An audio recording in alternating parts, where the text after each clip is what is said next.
সমাজের বৈষম্য, রাষ্ট্রের অবিচার, ক্ষমতার অপব্যবহার, পুলিশের নির্যাতন আর জাতিগত বিভাজনের জাতাকলে পিষ্ট হয়ে যখন সাধারণ মানুষের জীবন দুর্বিষহ, তখন অসহায় মানুষগুলোকে তাদের অধিকার বুঝিয়ে দিতে আবির্ভাব ঘটে এক প্রতিবাদী নেতার। সে নিঃস্বার্থভাবে লড়াই করে অসহায় মানুষগুলোর জন্য, কিন্তু সাধারণ মানুষের অধিকার আদায়ের এই লড়াইকে প্রশাসন আখ্যা দেয় উগ্রপন্থা। বলছিলাম তামিল ইন্ডাস্ট্রির মুভি ভিদুথালাইয়ের কথা। সম্প্রতি রিলিজ হয়েছে ভিদুথালাইয়ের সেকেন্ড পার্ট এক্সপ্লেইন করার আগে খুব সংক্ষেপে ফার্স্ট পার্টের স্টোরি আলোচনা করা যাক। 1987 সালে তামিলনাড়ুর এক পাহাড়ি গ্রামে ঘটে এক মর্মান্তিক ঘটনা। একটা ট্রেন দুর্ঘটনায় বহু মানুষ আহত ও নিহত হয়। তদন্তে উঠে আসে উগ্রপন্থী গোষ্ঠী মাক্কাল পাদাই বা পিপল আর্মি এই দুর্ঘটনার পেছনে জড়িত। মূলত এই গ্রামটা খনিজ সম্পদে পরিপূর্ণ। সরকারের ধারণা গ্রাম থেকে যেন কেউ খনিজ সম্পদ উত্তোলন করতে না পারে, তাই উগ্রপন্থীরা এভাবে প্রতিবাদ করছে। পিপল আর্মির লিডার পেরুমলকে ধরার জন্য সরকার অপারেশন গোস্ট হান্ট শুরু করে। এর মাঝে কুমার হাসান নামের একজন কনস্টেবল পুলিশের স্পেশাল ক্যাম্প কোম্পানিতে জয়েন করে। কুমার শান্ত স্বভাবের মানুষ, সে সবসময় মানুষের সাহায্য করতে চায়, কিন্তু অল্প সময়ের মধ্যে সে বুঝতে পারে পুলিশ ডিপার্টমেন্টে কাজ করে মানুষকে নিঃস্বার্থভাবে সাহায্য করা সহজ না। একদিকে সরকারের আদেশ, অন্যদিকে সাধারণ মানুষের প্রতি তার দায়িত্ববোধ তাকে ক্রমাগত দ্বিধায় ফেলে দেয়। একদিন পাহাড়ি গ্রামে ডিউটি করার সময় কুমার এক বৃদ্ধাকে ভালুকের আক্রমণ থেকে বাঁচায়। সেই বৃদ্ধার নাতনি তামিজার সাথে কুমারের সম্পর্ক গড়ে ওঠে। অপরদিকে পেরুমলের খোঁজে পুলিশ পুরো গ্রাম ঘিরে ফেলে। পুলিশের ডিএসপি সুনীল মেনন এই অভিযানের দায়িত্ব নেয়। সে গ্রামবাসীদেরকে পেরুমলের বিরুদ্ধে খেপিয়ে তোলার চেষ্টা করে। এসবের মাঝে কুমার জানতে পারে গ্রামবাসীরা পুলিশের অত্যাচারে জর্জরিত। তামিজাও জানায় তার বাবাকেও পুলিশ এক মিথ্যা মামলায় হত্যা করেছে। কুমারের স্বভাব যেহেতু যে কোনো পরিস্থিতিতে মানুষকে সাহায্য করা, তাই এক রাতে সে অপরিচিত কিছু লোককে সাহায্য করে। কিছু সময় পর কুমার বুঝতে পারে সে যাদেরকে সাহায্য করেছে তারা আসলে পেরুমল ও তার সাথী ছিল। কুমার এই ব্যাপারটা হেড কনস্টেবলকে জানায়, কিন্তু হেড কনস্টেবল আসলে পিপল আর্মিরই ইনফর্মার। তাই হেড কনস্টেবল গোপনে পিপল আর্মির লোকদেরকে কুমারের ব্যাপারে সব জানিয়ে দেয়। এরপর একদিন পিপল আর্মির সদস্যরা পুলিশ ক্যাম্পে হামলা চালিয়ে 4 জন পুলিশ সদস্যকে হত্যা করে ফেলে। ক্ষুব্ধ হয়ে ডিএসপি সুনীল গ্রামবাসীদের উপর নির্যাতন শুরু করে। ওরা তামিজার দাদিকেও আটক করে নির্যাতন করে, ফলে তার মৃত্যু হয়।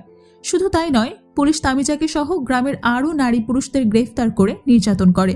পুলিশের এমন আচরণের কারণে কুমার অপরাধ বোধে ভুগতে শুরু করে। গ্রামবাসীদের বাঁচানোর জন্য কুমার ডিএসপি সুনীলকে পেরুমলের লোকেশন জানিয়ে দেয়।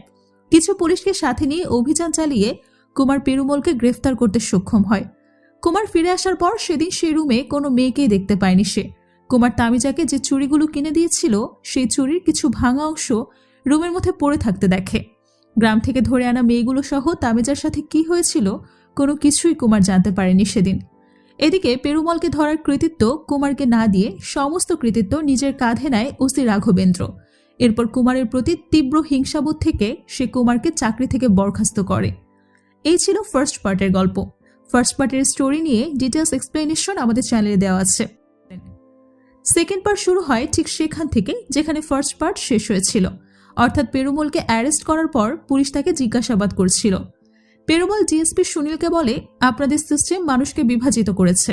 জাতপাত, শ্রেণী বৈষম্যর উপর ভিত্তি করে আপনাদের সিস্টেম চলে, আর আমরা সাধারণ মানুষকে একত্র করার লক্ষ্যে কাজ করি। অথচ আপনাদের সিস্টেম আমাদের কাজকেই উগ্রপন্থী বলে অভিহিত করে। একটি শিশু জন্ম নেওয়ার পরই আপনাদের সিস্টেম তাকে নির্ধারণ করে দেয় সে কোন জাতের কোন শ্রেণীর। কিন্তু আমাদের সংগঠন এই বিভাজন বোঝে না। আমরা সকল মানুষকে এক নজরেই দেখি। আপনি বলুন, আসল উগ্রপন্থীকে, বিভাজনকারী নাকি একত্রীকরণকারী? পেরুমলের কথা শুনে সুনীল কোনো জবাব না দিয়ে সেখান থেকে চলে যায়। অন্যদিকে পুলিশ গ্রামবাসীদের উপর নির্বিচারে গুলি চালানোর কারণে রাজ্যের মিনিস্টার অনেক ক্ষুব্ধ হয়েছে। মিনিস্টার চিফ সেক্রেটারি এবং পুলিশ অফিসারদের সাথে প্রচণ্ড রাগারাগি করে বলে, তোমরা কার অনুমতি নিয়ে গ্রামের ভেতরে গুলি চালিয়েছ? তোমাদের এই কাজের কারণে কিছু সাধারণ মানুষ প্রাণ হারিয়েছে। বিশেষ করে ছোট বাচ্চা এবং নারীরা এই ঘটনায় অনেক বেশি ক্ষতিগ্রস্ত হয়েছে। জবাবে চিফ সেক্রেটারি বলে, স্যার, এমনটা করার কোনো পরিকল্পনা ছিল না আমাদের। শেষ মুহূর্তে ডিএসপি সুনীল এমন সিদ্ধান্ত নিয়েছে, যার ফলে হঠাৎ করেই পরিস্থিতি বদলে গেছে। মিনিস্টার বলে, তোমাদের তো কোনো প্রবলেম হবে না। তোমরা আজ এখানে আসছো, কাল অন্য কোথাও ট্রান্সফার হয়ে যাবে, কিন্তু আমাকে তো সারা জীবন এখানেই থাকতে হবে। আমি জনগণ আর মিডিয়াকে কি জবাব দেব? এরপর একজন পুলিশ অফিসার মিনিস্টারকে বলে, স্যার এত চিন্তা করবেন না, এই মিশনের একটা ভালো দিকও আছে। পেরুমল ধরা পড়েছে। আমরা যদি কাল সকালে এই খবরটা মিডিয়ার সামনে প্রকাশ করি তাহলে সবার অ্যাটেনশন এই নিউজের দিকে থাকবে। এই কথা শুনে মিনিস্টার কিছুটা খুশি হয়, কারণ পেরুমল অ্যারেস্ট হওয়ার ফলে খনিজ সম্পদ উত্তোলনের কাজ আবারও শুরু করতে পারবে। এদিকে ডিএসপি সুনীল পেরুমলকে নগ্ন করে রিমান্ড রুমে আটকে রেখেছে। এটাই ক্যাম্পের পুলিশদের পুরনো অভ্যাস, যা আমরা পার্ট 1-এও দেখেছি। সুনীল আবারও পেরুমলকে জিজ্ঞাসাবাদ করতে শুরু করে। ওই সময় সুনীল হেড কনস্টেবলকে বলে পেরুমলের কাপড় নিয়ে আসতে। হেড কনস্টেবল কাপড় নিয়ে আসলে পেরুমল সেই কাপড় পরার সময় হেড কনস্টেবলের সঙ্গে কোডিং ওয়ার্ডে কথা বলতে শুরু করে। পেরুমল বলে, তোমাদের জীবন অনেক অদ্ভুত, একদিনের জন্য তোমরা ছুটি পাও না, কিন্তু তোমাদের সিনিয়র অফিসাররা বেশ আরামে ছুটি কাটায়। তারা তাদের স্ত্রী সন্তানদের নিয়ে সিনেমা দেখতে যায়, ঘুরতে যায়। সম্প্রতি আমিও গ্রামের থিয়েটারে সিনেমা দেখেছিলাম। ডিএসপি সুনীল যেন কোনো রকম সন্দেহ না করে, তাই হেড কনস্টেবল পেরুমলের এসব কথার জন্য পেরুমলকে একটা থাপ্পড় দেয়। এরপরে হেড কনস্টেবল পুলিশ স্টেশনের বাইরে গিয়ে দুজন লোকের সাথে কোডিং ওয়ার্ডে কথা বলে। এই দুজন মূলত পেরুমলেরই লোক। হেড কনস্টেবল ওদেরকে জানিয়ে দেয় পেরুমল এই ক্যাম্পেই আছে। এরপরে দুজন লোক এই নিউজ পেরুমলের সব লোকজনদেরকে জানিয়ে দেয়। পেরুমলের সংগঠনে একজন আইনজীবী আছে। সে দ্রুত ভাবতে শুরু করে, যদি আগামীকাল পুলিশ পেরুমলকে আদালতে পেশ করে তাহলে সে কিভাবে সবকিছু সামলাবে। ওই আইনজীবী কিছু প্রমাণ সংগ্রহ করার জন্য একজন রিপোর্টারকে পুলিশ স্টেশনে পাঠায়। রিপোর্টার গোপনে পুলিশ স্টেশনের ভেতরে গিয়ে কিছু ছবি তুলে নেয়। পুলিশ স্টেশনের ভেতর একটা মেয়েকে নগ্ন অবস্থায় বেঁধে রাখা হয়েছে। ফার্স্ট পার্টে এটা আমরা দেখেছিলাম। রিপোর্টার মেয়েটির কিছু ছবি তুলে নেয়। এদিকে ডিএসপি সুনীলের কাছে ইনফরমেশন আসে পেরুমলকে পুলিশ স্টেশনে রাখাটা নিরাপদ নয়, তাই সুনীল পেরুমলকে অন্য একটা ক্যাম্পে স্থানান্তর করার সিদ্ধান্ত নেয়। কিন্তু সেই ক্যাম্পটা ঘন জঙ্গলের মধ্যে অবস্থিত। একজন পুলিশ ডিএসপি সুনীলকে বলে, এই পথে গাড়ি চালিয়ে যাওয়াটা অনেক কঠিন। আমাদের ক্যাম্পে কুমারই একমাত্র ড্রাইভার যে এরকম পথে গাড়ি চালাতে পারে, কিন্তু ওসি রাঘবেন্দ্র কুমারকে সাসপেন্ড করেছে। ডিএসপি সুনীল বলে, এটা ইগো দেখানোর সময় নয়, কুমারকে দ্রুত ফিরিয়ে নিয়ে এসো। কুমার নিজের জিনিসপত্র গুছিয়ে চলেই যাচ্ছিল। ঠিক সেই মুহূর্তে কুমারকে ডেকে নেওয়া হয়, তাই কুমার আবারও ইউনিফর্ম পরে চাকরিতে জয়েন করে। এরপর পুলিশের একটা টিম পেরুমলকে নিয়ে জঙ্গলের ভেতরের ওই ক্যাম্পের দিকে রওনা হয়। এই টিমে কুমার, ওসি রাঘবেন্দ্র এবং আরও 4-5 জন সদস্য ছিল। পথে যাওয়ার সময় পেরুমল ওই পুলিশ সদস্যদেরকে তার জীবনের গল্প শোনায়। পেরুমল বলে, আমার জীবনের গল্প শোনার আগে আপনাদেরকে এই সমাজের দুর্নীতি সম্পর্কে জানতে হবে, কারণ সেখান থেকেই আমার জীবনের গল্প শুরু। এরপর ফ্ল্যাশব্যাকে কয়েক বছর আগের ঘটনা দেখানো হয়। এখানে আমরা দেখতে পাই করুণা নামের একজন লোক তার কয়েকজন সঙ্গীকে নিয়ে সেখানকার জমিদারের বাড়িতে ঢোকার পরিকল্পনা করছে। ওরা খুব পরিকল্পিতভাবে জমিদারের বাড়িতে প্রবেশ করে। প্রহরীরা ওদেরকে বাধা দিলে ওরা কয়েকজনকে হত্যা করে। এরপর করুণা সরাসরি জমিদারের ঘরের সামনে গিয়ে দরজায় ধাক্কা দিতে শুরু করে। জমিদার ভেতর থেকে বলে, তোমরা চুপচাপ এখান থেকে চলে যাও। এই প্রথা বহু বছর ধরে চলে আসছে, আর এটা আমাদের অধিকার। তোমরা যদি এখন এখান থেকে না যাও তাহলে আমি এক এক করে তোমাদের সবাইকে মেরে ফেলব। মূলত ওই যুগে প্রথা ছিল, নিম্নবর্ণের কোনো মেয়ের বিয়ে হলে সেই মেয়েকে বিয়ের পর প্রথম রাত জমিদারের সঙ্গে কাটাতে হবে। সেই প্রথা অনুযায়ী করুণার নববিবাহিতা স্ত্রীকেও জমিদারের সাথে থাকতে হচ্ছে। কিন্তু নিজের স্ত্রীর উপরে নির্যাতন করুণা মেনে নিতে পারছিল না, তাই স্ত্রীকে উদ্ধার করার জন্য করুণা তার দলবল নিয়ে জমিদারের বাড়িতে ঢুকে পড়েছে। করুণা অনবরত দরজায় ধাক্কাধাক্কি করায় জমিদার একটা পিস্তল হাতে নিয়ে দরজা খুলে বাইরে বের হয়। করুণা তখন দরজার আড়ালে লুকিয়ে পড়েছিল। পেছন থেকে করুণার স্ত্রী জমিদারকে ধাক্কা দিয়ে নিচে ফেলে দেয়। সাথে সাথে করুণা তার হাতে থাকা অস্ত্র দিয়ে জমিদারকে আঘাত করে তাকে হত্যা করে। এরপর করুণা তার স্ত্রীকে নিয়ে সেখান থেকে দূরে কোথাও চলে যায়। জমিদারের মৃত্যুর কারণে পরদিন জমিদারের লোকজন গ্রামবাসীর উপর অত্যাচার করতে শুরু করে। যারা জমিদারের বিরুদ্ধে কথা বলছিল বা জমিদারের বিভিন্ন অপপ্রথার বিরুদ্ধে প্রতিবাদ করেছিল, জমিদারের লোকেরা তাদের উপর নির্যাতন চালায়। জমিদারের লোকেরা করুণা এবং তার স্ত্রীকেও কোথাও খুঁজে পাচ্ছিল না।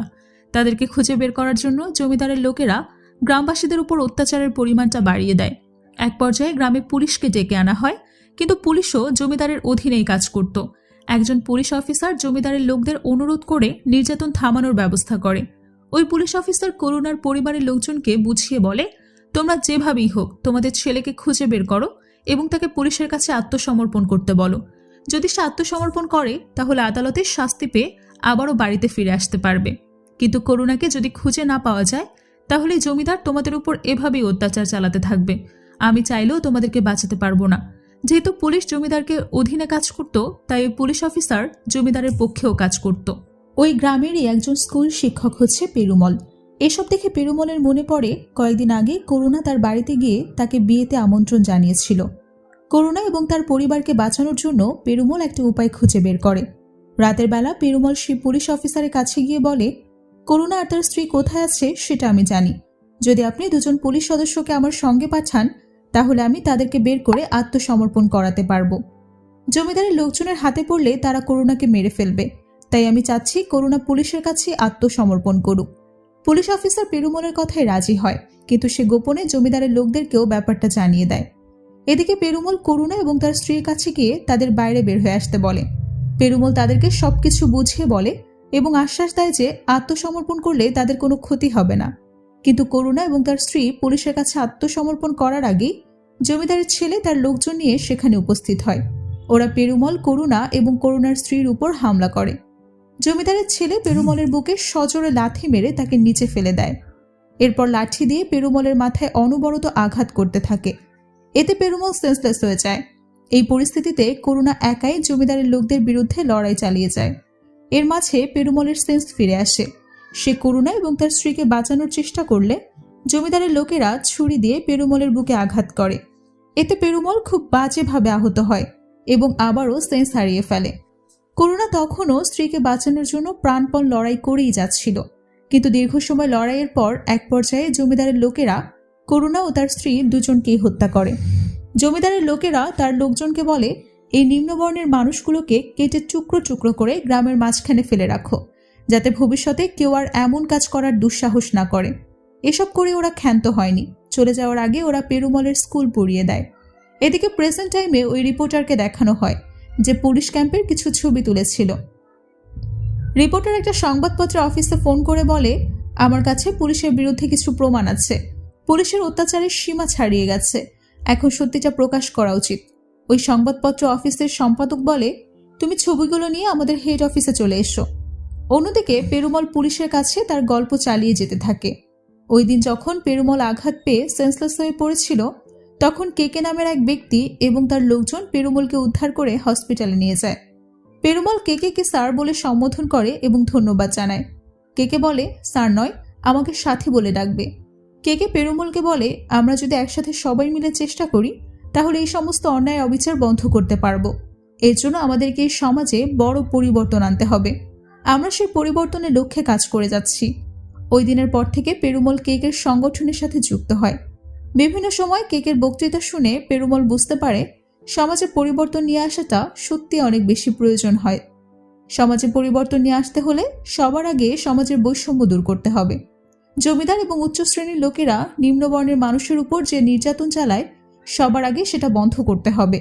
একসাথে কাজ করতে গিয়ে খুব অল্প সময়ের মধ্যে পেরুমল এবং কেকের মধ্যে ভালো বন্ধুত্ব তৈরি হয়। ওরা একসাথে আশেপাশের বিভিন্ন গ্রামে গিয়ে গ্রামের লোকদেরকে তাদের অধিকার সম্পর্কে সচেতন করতে থাকে। এসবের মাঝে একদিন পেরুমল কেকের বাড়িতে যায়। বাড়িতে কেকের ছেলের একটা ছবি ছিল। পেরুমল কেকের ছেলের ব্যাপারে জানতে চাইলে কেকে বলে, 2 বছর আগে একটা সিমেন্ট ফ্যাক্টরির অন্যায়ের বিরুদ্ধে আমরা আন্দোলন করেছিলাম। তখন সাধারণ জনগণ উস্কানি দেওয়ার অভিযোগে আমাদের গ্রেফতার করার জন্য অর্ডার দেওয়া হয়। আমি এবং আমার টিমের সদস্যরা একটা গোপন স্থানে লুকিয়ে পড়েছিলাম। আমাদেরকে খুঁজে না পেয়ে পুলিশ আমার বাড়িতে গিয়েছিল। জিজ্ঞাসাবাদে নাম করে ওরা আমার ছেলেকে পুলিশ ক্যাম্পে নিয়ে যায়। সেদিনের পর আমার ছেলে আর বাড়ি ফিরে আসেনি। 2 বছর পেরিয়ে গেছে, এখন পর্যন্ত তার কোনো খোঁজ পায়নি। পেরুমল বুঝতে পারে কেকে অনেক স্ট্রং একজন মানুষ। ছেলে হারানোর কষ্ট বুকে চেপে রেখে সে মানুষের জন্য কাজ করে যাচ্ছে। পেরুমল নিজেকে কেকের আদর্শে গড়ে তোলার জন্য চেষ্টা করে। এরপর হঠাৎ একদিন কিছু লোক কেকের উপর হামলা করে। এতে কেকে খুবই বাজেভাবে আহত হয়। কেকের উপর হওয়া হামলার কথা শোনা মাত্রই পেরুমল হসপিটালে ছুটে যায়। হসপিটালে কেকের চিকিৎসা চলছিল। ওই মুহূর্তে কেকের সংগঠন খুব কঠিন একটা সময় পার করছিল। এই কঠিন পরিস্থিতিতে কেকে পেরুমলকে একটা দায়িত্ব দেয়। সম্প্রতি কেকের দলের এক সদস্য একটা সুগার ফ্যাক্টরিতে গিয়েছিল শ্রমিকদের অধিকার সম্পর্কে সচেতনতা বাড়ানোর জন্য, কিন্তু ওই দিনের পর থেকে ওই সদস্যকে আর খুঁজে পাওয়া যাচ্ছে না। হয়তো তাকে হত্যা করা হয়েছে। কেকে পেরুমলকে বলে, তুমি ওই সুগার ফ্যাক্টরিতে গিয়ে আমাদের সেই সদস্যের খোঁজ করো এবং ওই ফ্যাক্টরিতে আমাদের সংগঠনের ব্যাপারে সচেতনতা তৈরি করো। পেরুমল এবং সংগঠনের আরও কয়েকজন সদস্য এই কাজের জন্য সুগার ফ্যাক্টরিতে যাওয়ার সিদ্ধান্ত নেয়। এই সংগঠনে একজন মেয়ে সদস্য আছে, তার নাম লক্ষ্মী। সে মেয়ে হলেও ছেলেদের মতো গেট আপ নিয়ে থাকে, তার চুল ছেলেদের মতো ছোট, এমনকি পোশাকও পরে ছেলেদের মতো। এ কারণে পেরুমল প্রথমে লক্ষ্মীকে ছেলেই ভেবেছিল, কিন্তু পরবর্তীতে তার ভুল ভেঙে যায়। সংগঠনের বাকি সদস্যদের মতো লক্ষ্মীও সমাজে সচেতনতা তৈরিতে কাজ করে। যাই হোক, পরিকল্পনা অনুযায়ী পরের দিন পেরুমল নিজের পরিচয় গোপন করে সুগার ফ্যাক্টরিতে শ্রমিক হিসেবে কাজ করতে শুরু করে। আর কাজের প্রথম দিনই পেরুমল খেয়াল করে লক্ষ্মী একটা বিলাসবহুল গাড়িতে চড়ে সুগার ফ্যাক্টরিতে এসেছে। লক্ষ্মীকে এভাবে ফ্যাক্টরিতে আসতে দেখে পেরুমল অনেক অবাক হয়। মূলত এই সুগার ফ্যাক্টরির মালিক লক্ষ্মীর বাবা, আর ওই সুগার ফ্যাক্টরির নামকরণও করা হয়েছে লক্ষ্মীর নামেই, অর্থাৎ ফ্যাক্টরিটার নাম লক্ষ্মীর সুগার ফ্যাক্টরি। কিন্তু লক্ষ্মী তার বাবা এবং ভাইয়ের থেকে একেবারে আলাদা। লক্ষ্মী এত ধনী পরিবারের হওয়া সত্ত্বেও খুব সাধারণ জীবনযাপন করে। কেকের থেকে অনুপ্রাণিত হয়ে লক্ষ্মীর সব সময় কেকের মতো সাধারণ মানুষদের সাথে ঘোরাঘুরি করে।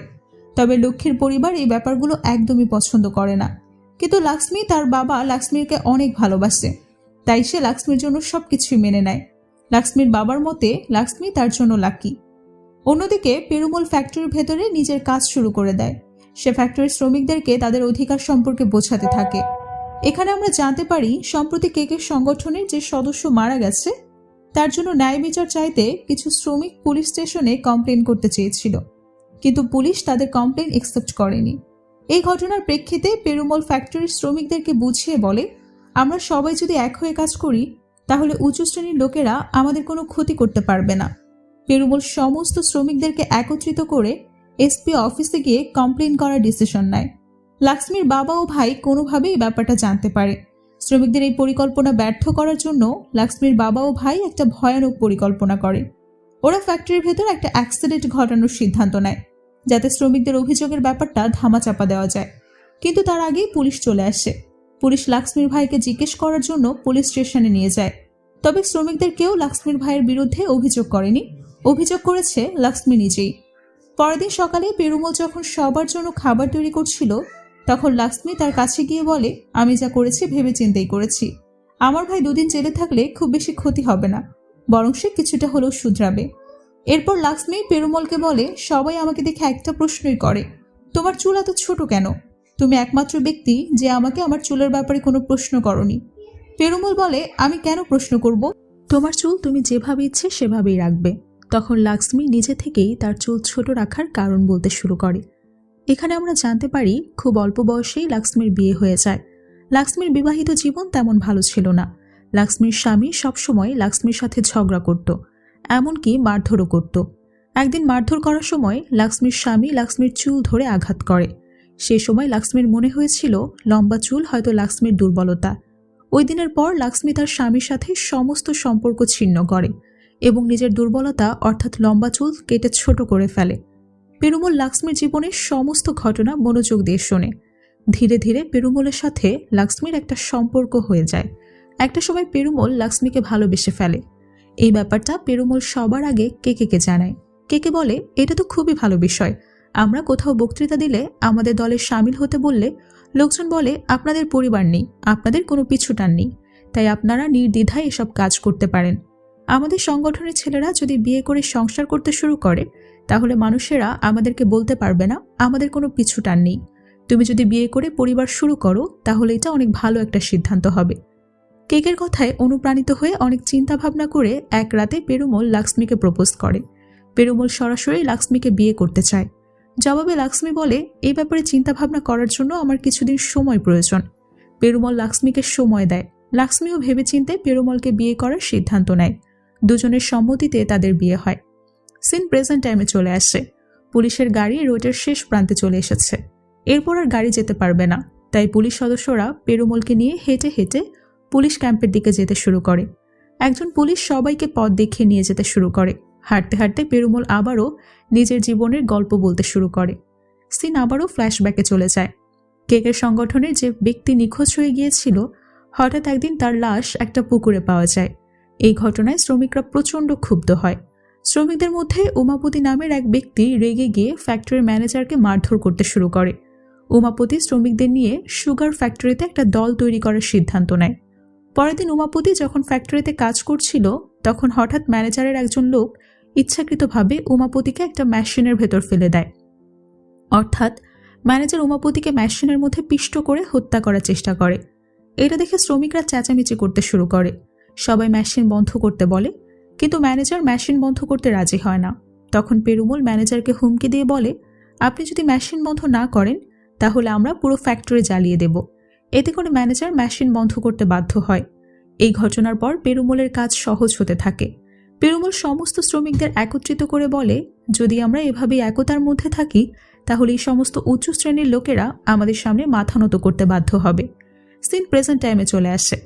পেরুমলের দলের সদস্যরা জানতে পারে যে পুলিশ পেরুমলকে অন্য একটা ক্যাম্পে নিয়ে যাচ্ছে।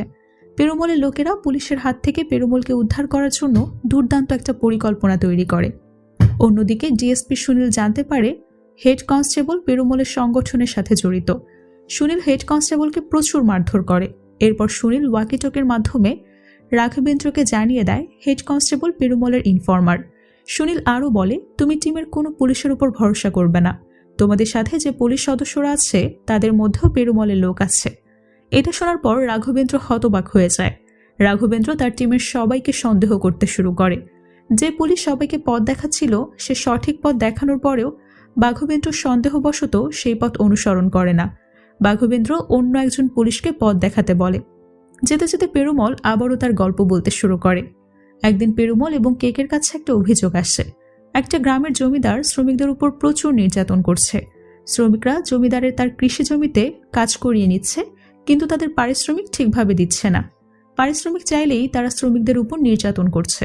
শুধু তাই নয়, শ্রমিকদের মাঝে এমন কিছু শ্রমিক আছে যাদের সন্তান অনেক ছোট এবং বুকের দুধ পান করে। জমিদাররা ওই সমস্ত শ্রমিককে কাজের মাঝে সন্তানের দুধ পান করানোর অনুমতি দেয় না। এইসব জানার পর পেরুমল এবং কেকে ওই শ্রমিকদের কাছে গিয়ে তাদের মধ্যে সচেতনতা তৈরির কাজ শুরু করে। ওরা শ্রমিকদের তাদের অধিকার সম্পর্কে বোঝায় এবং শিখিয়ে দেয় কিভাবে নিজেদের অধিকার আদায় করে নিতে হবে। এর কিছুদিন পর শঙ্কর নামের এক বাঙালি ব্যক্তি কেকের সাথে দেখা করতে আসে। এই ব্যক্তি একজন বিপ্লবী। কেকের সংগঠনের সাথে যুক্ত হয়ে শঙ্কর বিভিন্ন জায়গায় সভা সমাবেশ করতে থাকে। এই খবর পুলিশ অফিসারদের কাছেও পৌঁছে যায়। পুলিশ চিন্তিত হয়ে পড়ে এই ভেবে যে এই বাঙালি উগ্রপন্থীকে কিভাবে গ্রেফতার করবে। এসবের মাঝে পেরুমল এবং কেকের মধ্যে একটা ছোটখাটো ঝগড়া হয়। আসলে কেকে খুব শান্তিপূর্ণভাবে কাজ করতে পছন্দ করে।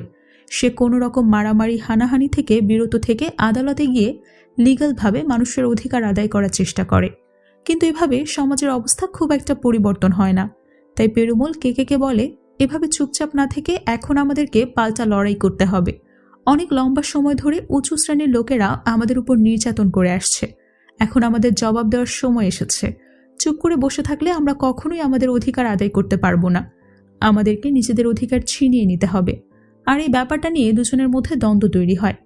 এই ঘটনার পর পেরুমল কেকের সংগঠন থেকে বের হয়ে নিজের একটা আলাদা সংগঠন তৈরি করে। এই সংগঠনের সবকিছু সে নিজের মতো করে পরিচালনা করতে থাকে। তবে কেকের সাথে পেরুমলের সম্পর্ক একেবারে ছিন্ন হয় না। তাদের বন্ধুত্ব আগের মতোই থাকে। পেরুমল কিছু তরুণদের একত্রিত করে তাদেরকে নিজের সংগঠনের সাথে যুক্ত করে। এর কিছুদিন পর একদিন পেরুমল তার বাড়িতে কিছু লোকের সাথে মিটিং করছিল। ওই সময় কেকের স্ত্রী পেরুমলের কাছে এসে বলে, অনেকটা সময় পেরিয়ে গেছে, আমার স্বামী বাড়িতে ফেরেনি। আমরা তাকে সব জায়গায় খুঁজেছি, তাকে কোথাও পাওয়া যাচ্ছে না। ওই মুহূর্তে এক ব্যক্তি পেরুমলকে জানায় জমিদারের ছেলে একজন বৃদ্ধ লোককে রাইস মিলের কাছে নিয়ে গেছে। এই কথা শুনে পেরুমলের সন্দেহ হয় জমিদারের ছেলে হয়তো কেকেই রাইস মিলের কাছে নিয়ে গেছে। পেরুমল তার সাথীদের নিয়ে দ্রুত রাইস মিলের দিকে যেতে শুরু করে। এরপর আমরা কেকে দেখতে পাই। সত্যি সত্যি জমিদারের ছেলে কেকে রাইস মিলের কাছে নিয়ে গেছে। জমিদারের ছেলে কেকে খুব বাজেভাবে আহত করেছে। কিছুদিন আগে কেকে কৃষকদের কাছে গিয়ে তাদের অধিকার সম্পর্কে সচেতন করেছিল। তাই জমিদারের ছেলে ক্ষুব্ধ হয়ে কেকে কিডন্যাপ করেছে। অনেকদিন ধরে জমিদারের ছেলে পরিকল্পনা করছিল সুযোগ পেলে কেকে মেরে ফেলবে। তাই সুযোগ বুঝে সে কেকে নির্মমভাবে হত্যা করেছে। কিছুক্ষণের মধ্যে পেরুমল তার লোকদেরকে নিয়ে রাইস মিলে পৌঁছায়। কিন্তু ওরা পৌঁছানোর আগেই জমিদারের ছেলে এবং তার লোকেরা কেকে রাইস মিলে থাকা ধানের নিচে লুকিয়ে রেখে চলে গেছে। পেরুমল এবং তার লোকেরা কেকে খুঁজে বের করে। কেকের রক্তাক্ত মৃতদেহ রেখে পেরুমল উচ্চস্বরে কাঁদতে শুরু করে। কেকে পেরুমলের কাছে বড় ভাইয়ের মতো ছিল, কেকের এমন মৃত্যু পেরুমল কিছুতেই মেনে নিতে পারছিল না। পেরুমল তার লোকদেরকে একত্রিত করে বলে, আমাদের যেভাবেই হোক এর প্রতিশোধ নিতে হবে। এখন যদি আমরা প্রতিবাদ না করি, ওরা একে একে আমাদের সবাইকে মারতে থাকবে। এরপর পরিকল্পনা করে পেরুমল এবং তার দলের সদস্যরা উঁচু শ্রেণীর লোকদেরকে হত্যা করতে শুরু করে। তাদের এই লিস্টে লাক্সমির বাবা এবং ভাইও ছিল। ওরা লাক্সমির বাবা এবং ভাইকেও হত্যা করে। এসবের মাঝে পেরুমল এবং লাক্সমির পরিবারের সন্তানের আগমন ঘটে, কিন্তু পেরুমল তার লক্ষ্য থেকে বিচ্যুত হয় না। ধীরে ধীরে পেরুমল নকশাল আন্দোলনের সাথে যুক্ত হয়। পেরুমল তার পরিবারকে সুরক্ষিত রাখার জন্য বিভিন্ন সময় স্থান পরিবর্তন করে। সে তার পরিবারকে নিয়ে বিভিন্ন গ্রামে ঘুরতে থাকে। ধীরে ধীরে পেরুমলের পরিবার বড় হতে থাকে। লাক্সমির মধ্যেও অনেক পরিবর্তন আসে। যে লাক্সমি লম্বা চুলকে নিজের দুর্বলতা মনে করত, সে আবারও লম্বা চুল করে, কারণ সে এখন সঠিক মানুষের সাথে আছে, যে তাকে কখনোই আঘাত করবে না। সিন প্রেজেন্টে চলে আসছে। রাঘবেন্দ্র পেরুমলকে নিয়ে জঙ্গলের পথ দিয়ে যাচ্ছিল। একটা স্থানে পৌঁছানোর পর পেরুমল পুলিশের সাথে সামনে এগিয়ে যেতে রাজি হয় না। রাঘবেন্দ্র পেরুমলকে জোর করে নিয়ে যাওয়ার চেষ্টা করলে পেরুমল একটা পাথর নিয়ে সামনের দিকে ছুঁড়ে দেয়। পাথর অনেক নিচে গিয়ে পড়ে। এতে করে সবাই জানতে পারে সামনে বিশাল একটা খাদ আছে। এই পথে আর এক ধাপ এগুলে খাদে পড়ে রাঘবেন্দ্রর মৃত্যু হতো। পুলিশ সদস্যরা বুঝতে পারে জঙ্গলের পথ সম্পর্কে পেরুমলের ভালো ধারণা আছে, তাই ওরা পেরুমলকে বলে, আপনি আমাদেরকে পথ দেখিয়ে নিয়ে চলুন। কিন্তু একজন অপরাধীর দেখানো পথে পুলিশ চলবে, এই ব্যাপারটা রাঘবেন্দ্রের পছন্দ হয় না। সে পুলিশ সদস্যদেরকে বলে, তোমরা পুলিশ হয়ে একজন অপরাধীর কথায় চলবে, এটা হতে দেব না আমি। তোমরা এখন এখানে বসে থাকো, আমি একা সামনে গিয়ে রাস্তা খুঁজে বের করব। রাঘবেন্দ্র রাস্তা খুঁজতে চলে যায়। সে সময় পেরুমল অন্য পুলিশ সদস্যদের একটা উদাহরণ দিয়ে কিছু বিষয় বোঝানোর চেষ্টা করে। পেরুমল বলে, ধরুন আপনারা কেউ একজন গাড়িটা চালাচ্ছেন। হঠাৎ গাড়ির সামনে একজন মানুষ চলে আসলো। রাস্তার পাশে 5 জন ব্যক্তি বসে আছে। গাড়ির সামনে থাকা একজন ব্যক্তিকে বাঁচাতে গেলে রাস্তার পাশে থাকা 5 জনকে মরতে হবে। তাহলে আপনারা কাকে বাঁচাবেন? গাড়ির সামনে থাকা একজনকে নাকি রাস্তার পাশে থাকা 5 জনকে? পুলিশ সদস্যরা বলে, একজনের জন্য তো 5 জনকে মারা উচিত হবে না।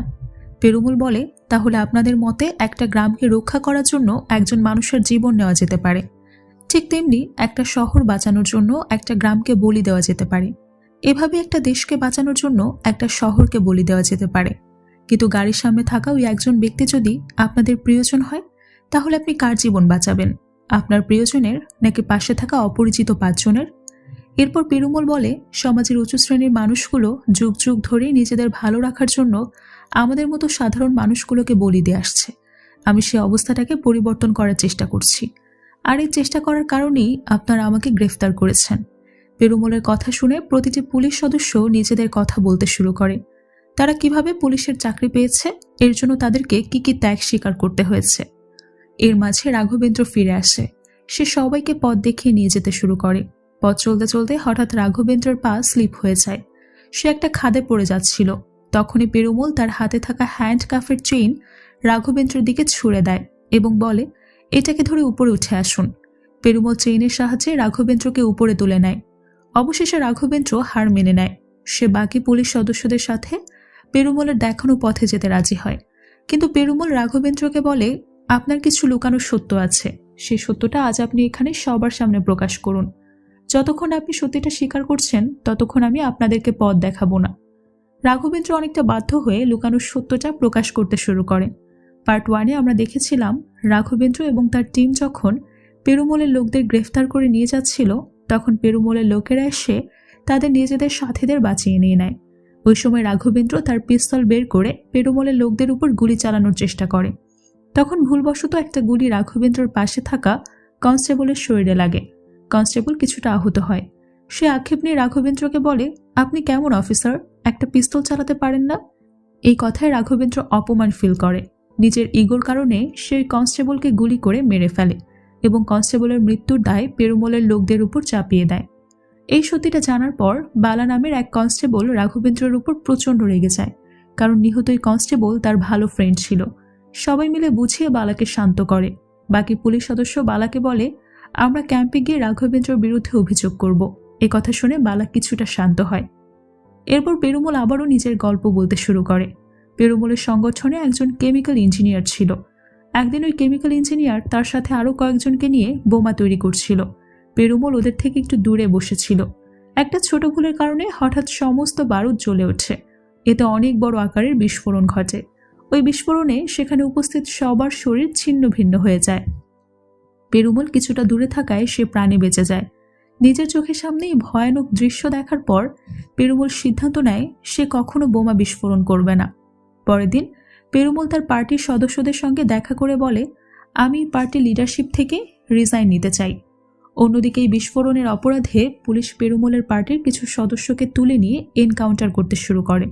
পেরুমল বিস্ফোরণে নিহত সাথীদের শোক কাটিয়ে ওঠার আগেই পুলিশ তার আরও কিছু সাথীকে এনকাউন্টার করে। একসাথে এতগুলো কাছের মানুষকে হারিয়ে পেরুমল দিশেহারা হয়ে যায়। পুলিশের উপর প্রতিশোধ নেওয়ার জন্য পেরুমলের পার্টির লোকেরা প্ল্যান করে ওরা একটা রেলওয়ে ব্রিজ ভেঙে ফেলবে।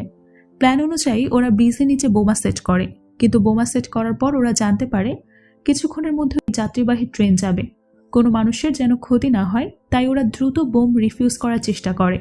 ওরা সফলভাবে বোমটা ডিফিউজ করে ফেলে, কিন্তু আবারও কিছু ভুলের কারণে বোমটা সক্রিয় হয়ে যায় এবং সাথে সাথে ব্লাস্ট হয়। এর ফলে ব্রিজের কিছু অংশ ড্যামেজ হয়ে যায়। পেরুমলের লোকেরা স্টেশন মাস্টারের কাছে গিয়ে তাকে বলে ট্রেনের ড্রাইভারের সাথে যোগাযোগ করে ট্রেনটা থামানোর ব্যবস্থা করতে, কিন্তু ওই সময় যোগাযোগ ব্যবস্থা এখানকার মতো আধুনিক ছিল না। তাই স্টেশন মাস্টার ট্রেন থামানোর ব্যবস্থা করতে ব্যর্থ হয়। কিছুক্ষণের মধ্যে ট্রেন চলে আসে। ব্রিজ ড্যামেজ থাকার কারণে বড় ধরনের দুর্ঘটনা ঘটে যায়। ওই দিন অনেক মানুষ আহত এবং নিহত হয়। এই দৃশ্যটি আমরা প্রথম পার্টে দেখেছিলাম। সবাই ভেবেছিল পিপল পার্টি ইচ্ছাকৃতভাবে এমনটা করেছে, কিন্তু পিপল পার্টির লোকেরা ইচ্ছাকৃতভাবে ট্রেনের দুর্ঘটনাটা ঘটায়নি। তারা পরিকল্পনা করেছিল একভাবে আর ঘটে গেছে আরেকভাবে। সত্যিটা জানার পর কুমার অপরাধবোধে ভুগতে শুরু করে, কারণ সেও পেরুমলকে অপরাধী ভেবে তাকে পুলিশের হাতে তুলে দিয়েছে। কুমারের কারণেই পেরুমল আজ পুলিশের কাছে বন্দী অবস্থায় আছে। যাই হোক, পুলিশ সদস্যরা পেরুমলকে নিয়ে জঙ্গলের পথে বেরিয়ে একটা জায়গায় পৌঁছায়। এখানে পুলিশের অন্য একটা টিম গাড়ি নিয়ে তাদের জন্য ওয়েট করছিল। কুমার গাড়িতে উঠে ইচ্ছাকৃতভাবে গাড়িটা একটা খাদে ফেলে দেয়। সে চাচ্ছিল না পুলিশ পেরুমলকে নিয়ে ক্যাম্পে পৌঁছাক।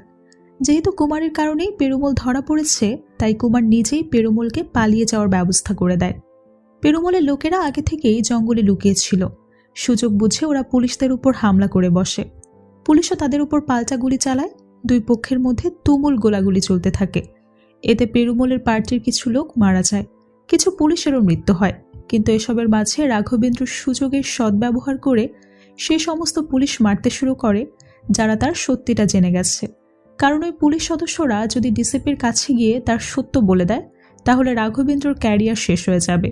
তাই রাঘবেন্দ্র সবাইকে হত্যা করার ডিসিশন নেয়। কিন্তু একজন পুলিশ পেরুমলকে হত্যার চেষ্টা করায় পেরুমলের দলের সব সদস্য পুলিশের সামনে হাজির হয়। ওরা পুলিশের কাছে আত্মসমর্পণের অভিনয় করে, কিন্তু এটা মূলত তাদের একটা ট্র্যাপ ছিল।